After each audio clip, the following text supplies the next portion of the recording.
গোপাল সেজে সারা রাত রুহি প্রচণ্ড দুষ্টুমি করেছে, তাই তার এখনো ঘুমই ভাঙেনি। কেমন অঘরে ঘুমাচ্ছে দেখো। আর সেই সুযোগে আমি এদিকে জন্মাষ্টমীর প্রিপারেশন শুরু করে দিয়েছি। নারকেল কোরানো যেই না শেষ হয়েছে, এই দেখো রুহি সোনা ঘুম থেকে উঠে গেছে। সব কাজকর্ম করলেও মনে হচ্ছিল কি যেন একটা নেই। আরে রুহি সোনার দুষ্টুমিটাই তো এতক্ষণ ছিল না, সেটাই মিস করছিলাম। ঘুম থেকে উঠেই দুষ্টুমি শুরু হয়ে গেছে। এখন রুহি এতটাই বড় হয়ে গেছে, আমাকে ব্রাশ করতে দেবে না, সে নিজে নিজেই ব্রাশ করবে। তবে পাপার কাছে রুহি একদম জব্দ। যেই গেছে পাপা ব্রাশ করাতে, অমনি সুরসুর করে আমার হাতে ব্রাশটা দিয়ে দিল। আজকে বাগানে কত সুন্দর সুন্দর ফুল ফুটেছে দেখো, তার সাথে ওয়েদারটাও কি সুন্দর। সেই সকাল থেকে ঝমঝম করে বৃষ্টি শুরু হয়েছে। রুহি এদিকে গোপালকে কত সুন্দরভাবে তুললো দেখো।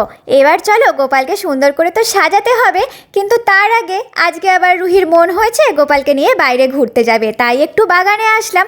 পিছনের ওয়েদারটা দেখেছো কত সুন্দর লাগছে। এই ওয়েদারে বাগানে আসতে সত্যিই অনেক ভালো লাগে।